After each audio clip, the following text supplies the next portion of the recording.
Hello everyone. তো অন্যান্য দিনের মতন সেদিনও বেরিয়ে পড়েছিলাম ৩ সুন্দরীকে সাজানোর উদ্দেশ্যে। তো সেদিন যেহেতু আমার ৩ সুন্দরীকে সাজানোর দায়িত্ব ছিল, তো আমি ১ম জনকে টাইম দিয়েছিলাম দুপুর ২টো। আর সে সেই টাইমেই এক কথায় রাজি হয়ে যায়। তো যেমন কথা তেমন কাজ, অন টাইমে আমি পৌঁছে গিয়েছিলাম আমার ক্লায়েন্টের লোকেশানে।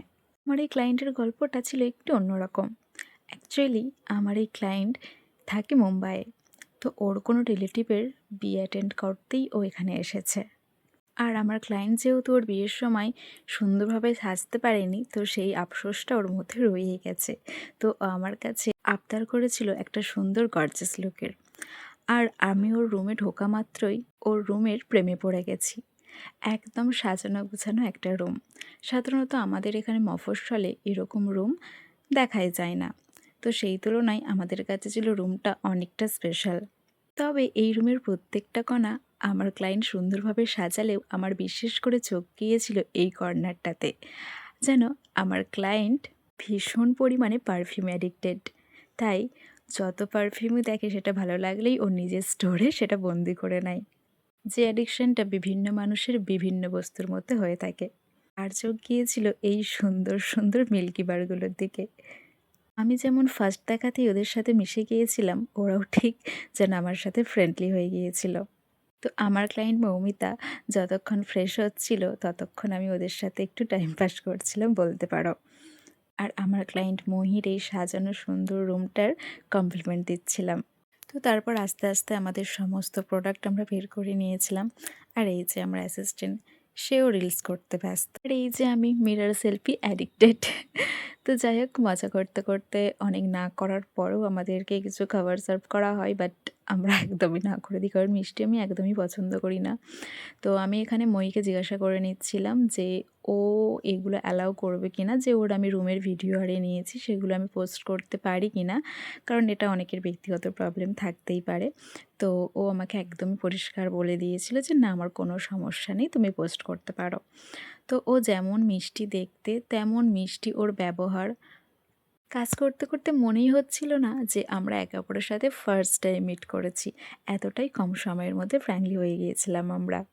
তো ও ওর লুকিংটা পুরোপুরি আমার উপরেই ছেড়ে দিয়েছিল। একদম চোখ বন্ধ করে আমাকে বিশ্বাস করেছিল বলতে পারো। তো ওর একটাই কোয়ারিজ ছিল, ওর চোখ নিয়ে একটু শিমারিস গ্লিটারিস আইস ও চেয়েছিল আমার থেকে। সাধারণত শিমারিস গ্লিটারিস আইস কেউ চায় না আমার থেকে, বাট ও চেয়েছিল। আমি ভীষণ খুশি হয়েছিলাম।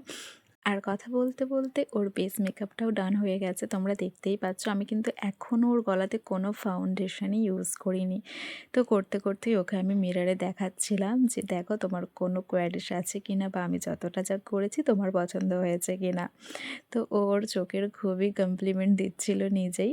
আর এই হেয়ারটা ওর ডিমান্ড ছিল এরকম হেয়ার করে দেওয়ার জন্য। তো তেমনটাই আমি করার চেষ্টা করেছি। তো ওকে একদম নতুন বউয়ের মতো লাগছিল দেখতে, আমি নিজেই চোখ ফেরাতে পারছিলাম না, এতটা মিষ্টি লাগছিল। তো যেহেতু আমার সেকেন্ড ক্লায়েন্ট ওয়েট করছে, তাই সেই জন্য আমি বেশি ক্লিপ নিতে পারিনি, বেশি টাইম ওকে দিতে পারিনি। বাট যতটা পেরেছি আমি আমার বেস্টটা দেওয়ার চেষ্টা করেছি। আর এই হচ্ছে মহির ফাইনাল লুক। ও ভীষণ হ্যাপি হয়েছিল লুকটা পেয়ে, আর আমাকে অনেকবার করে কমপ্লিমেন্ট দিচ্ছিল।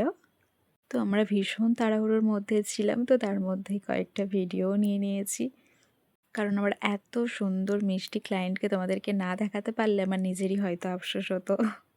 আমি ফোনে হয়তো প্রপার দেখাতে পারছি না, বাট সামনে থেকে ওকে অনেকটা বেশি সুন্দর লাগছিল, যেটা আমি ফোনে একদমই ফুটিয়ে তুলতে পারছি না।